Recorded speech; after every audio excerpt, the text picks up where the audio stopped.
ঢাকাবাসীদের জন্য নির্মাণ হচ্ছে দেশের প্রথম স্মার্ট সিটি, যেখানে থাকছে স্কুল, মসজিদ, হাসপাতাল, সুইমিং পুল, হেলিপ্যাড, পাঠাগার, জিম, সুপারমার্কেট, শিশু পার্ক সহ সকল নাগরিক সুবিধা।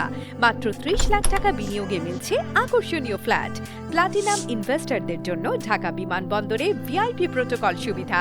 বিস্তারিত জানতে যোগাযোগ করুন স্ক্রিনে দেয়া হোয়াটসঅ্যাপ অথবা ইমো নাম্বারে।